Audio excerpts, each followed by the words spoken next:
Buenos días. Mi nombre es María Camila y hablaremos sobre los trastornos conductuales alimenticios junto a mi compañera Camila Ortega y Carolina Arenas. A continuación mostraremos un video sobre los trastornos alimenticios y a partir del video mi compañera Camila Ortega empezará a explicar la anorexia nerviosa. Hablemos de TCA. Una de las manifestaciones más características se da cuando hay una alteración en la forma que tiene una persona a la hora de comer, cuando el cuerpo no recibe los alimentos y energías que necesita, o también cuando los recibe de forma excesiva. Podemos hablar de anorexia, bulimia, sobrepeso y obesidad. Es importante tener en cuenta la manera en la que las personas perciben la imagen corporal. Cuando esta imagen no coincide con la realidad, estamos frente a una señal de alarma. A veces, cuando una persona siente que su cuerpo no es el que desea tener o el que la sociedad impone, se empieza a dañar. Es importante saber detectar a tiempo, escuchar, acompañar y buscar ayuda profesional porque normalmente estas personas que transitan por un TCA no son conscientes de esto y tienden a rechazar todo tipo de ayuda. Hablemos de TCA, hablemos de todo. Este trastorno que vamos a explicar. Primer conducta es anorexia nerviosa, que ya puede ser diagnosticada la anorexia, ya que la persona impide tener su cuerpo corporal. Una de sus características es que la persona tenga su excesiva delgadez y su deseo exagerado de ser delgado y no sobre de peso, o sea, muy acuerpado. Uno de los tratamientos que tiene esta conducta es su recuperación de su cuerpo, ya que tenga su peso corporal, y tener una alimentación saludable.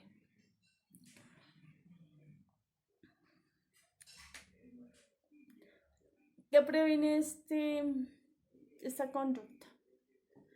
Más que todo para los adolescentes que quieren ser delgados, que no quieren pues, tener sobrepeso. Es muy arriesgoso, más que todo para su salud. Y es mejor tener como más en cuenta el cuidado de un hijo o una hija que tenga un problema de salud. Aparte de esto, es más que todo cuidado del peso, sobrepeso, comer bien, saludable. Siguiendo el hilo conductual de la exposición, les hablaré de la bulimia nerviosa. Para esto mencionaré dos características esenciales en el trastorno de la conducta alimentaria denominada bulimia nerviosa. Son los atracones y los intentos de compensar a través de métodos inapropiados la ganancia de peso. Por atracones entendemos la ingesta excesiva de alimentos en periodos cortos de tiempo.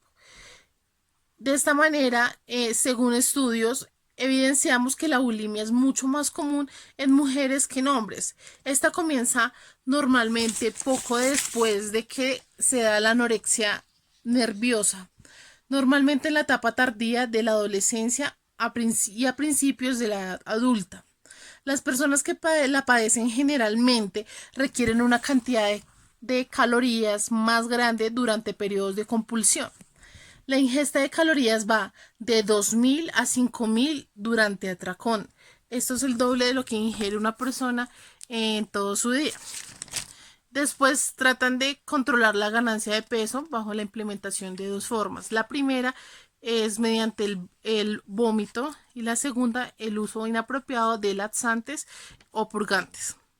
Este ciclo se le conoce como ciclo compulsivo purgatorio. La mayoría de personas diagnosticadas con trastorno mantiene un peso relativamente promedio. A continuación, veremos los criterios para diagnosticar la bulimia nerviosa. La primera cabe resaltar los episodios frecuentes de atracones en cantidades mayores a lo que la mayoría de personas ingieren. La sensación de falta de control sobre la ingesta de alimentación durante el atracón.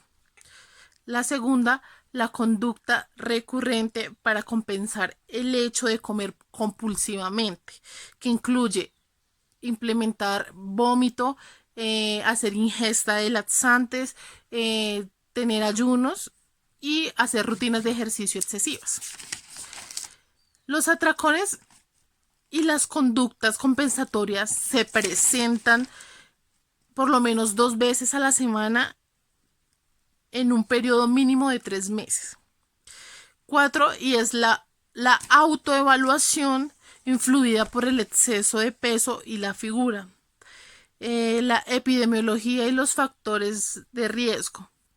En los casos de bulimia tienen gran incidencia por problemas familiares y estados anímicos negativos. En estados anímicos negativos podemos resaltar uno muy presente en el contexto social, que es la depresión. El vómito autoinducido puede tener serios problemas sobre la salud a largo plazo. Puede llevarla a la pérdida total del esmalte dental, problemas cardíacos y a contribuir con la pérdida de la densidad ósea.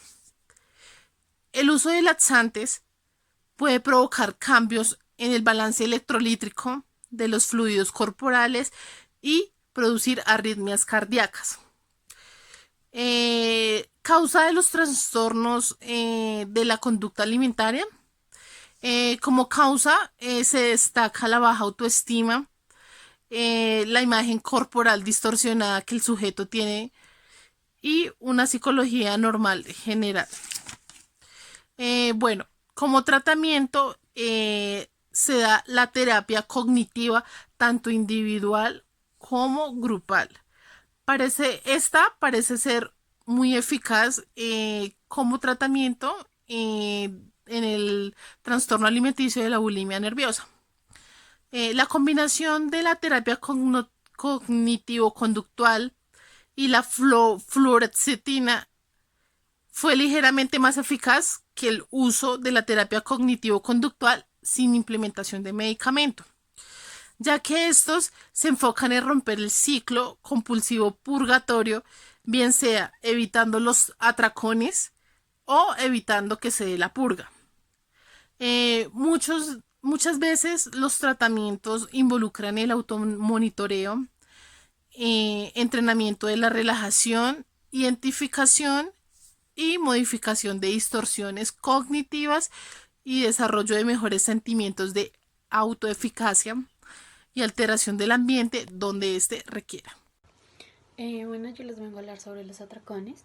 Este es un trastorno que se caracteriza por tener episodios de ingesta compulsiva de forma recurrente, es decir, que en cada episodio el individuo ingiere una grande cantidad de comida, muy superior a la que las demás personas comerían.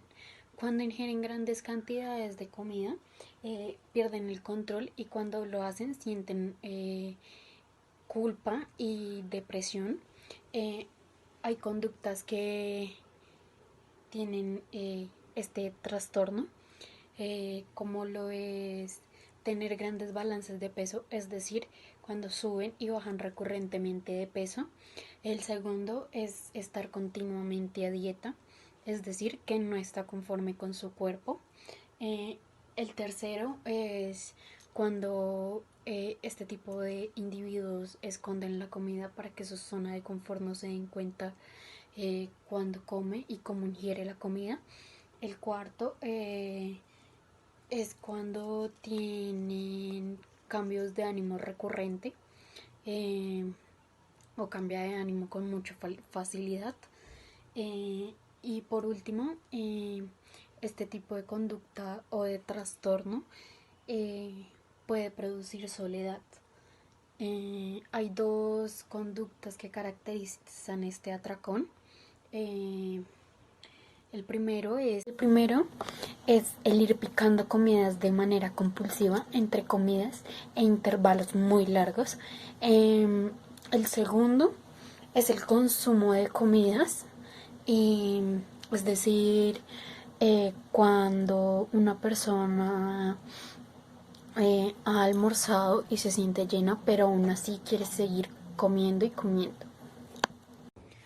En algunas ocasiones los atracones conducen a problemas de peso y algunas veces produce obesidad. Eh, este tipo de trastornos solo afecta a un 1% de la población. Las mujeres que experimentan este tipo de trastorno tienen efectos negativos, como lo es tener obesidad o depresión. Hay desencadenamientos de este trastorno. El primero son las situaciones estresantes específicas que vive el individuo. El segundo son los pensamientos alterados que siente el individuo. El tercero es el sentimiento de culpa, como lo mencionaba antes, cuando siente que ha hecho las cosas mal o cuando come bastante y se siente avergonzado de aquella actividad que realiza. El quinto es preocuparse por responsabilidades de un tratamiento futuro que quieran realizar algunos familiares o el individuo mismo. El sexto y último es que este tipo de trastorno produce mucho aburrimiento de la persona. Hay unas causas sobre este tipo de trastornos. De las causas es el comer grandes cantidades de comida en un mismo tiempo determinado. El segundo es comer cuando la persona se encuentra llena o no tiene hambre. El tercero es la sensación o la falta del control sobre lo que ingiere. El cuarto es comer más rápido de lo normal. Y el quinto y último es el comer solo, aislarse de su zona de confort, ya que siente pena al digerir la comida como lo hace. Por otra parte, hay unas prevenciones, como lo es la alerta de las dietas y del balance del peso y las conductas no saludables para el control de este mismo. El promover una imagen corporal positiva. El individuo siempre debe tener el ánimo arriba, como para no sentirse mal por sí mismo. El otro es evitar el maltrato asociado por su peso y sentirse afectado por este. El quinto es fomentar educación emocional desde muy pequeños. Y el sexto y último es la alimentación saludable. También encontramos un diagnóstico para este tipo de trastorno, y es para realizar el diagnóstico del trastorno psiquiátrico, por decirlo así. Los atracones tienen que producirse al menos una vez a la semana durante 3 meses. Muchos afectados acuden en primera instancia a un endocrino para tratar la obesidad, y este especialista es el que detecta aquel trastorno y asimismo lo envía al psiquiatra o al psicólogo. También hay un tratamiento para este trastorno. Las personas que tienen este trastorno deben ser tratadas por un equipo multidisciplinario, es decir, especializados para trastornos alimenticios, como lo son psicólogos, psiquiatras, nutricionistas, médicos. Hay dos grandes tratamientos, como lo es la psicología y la farmacología. La psicología es un tratamiento que se hace de forma grupal, no solo al individuo, sino a varios individuos que también tienen este trastorno. El farmacológico es cuando emplean fundamentos antidepresivos que controlan su ánimo y el estado impulsivo que tienen estos individuos. Por último, es la prevención del trastorno de la conducta alimentaria. Eh, Como tal, no hay un tratamiento específico para este tipo de trastornos, pero hay unos elementos que nos pueden ayudar bastante a combatir este tipo de trastornos. El primero es alertar a las familias sobre la naturaleza de los trastornos de la conducta alimentaria. El segundo es aclarar a las familias los riesgos físicos y fisiológicos que involucran las conductas de este tipo de trastornos. El tercero es mostrar a cada una de las familias que viven este tipo de trastornos con un individuo, el reconocer cuando esa persona necesita ayuda respecto a actitudes dañinas con la alimentación y, y el daño que puede causar hacia su cuerpo. El cuarto es alertar a las familias a buscar tratamiento para las personas que desarrollan prácticas alimentarias perjudiciales para la salud y asimismo buscar una alimentación sana. Eh, con esto realmente damos cierre a la exposición. Espero haya sido de su agrado y tengan un feliz día. Muchas gracias.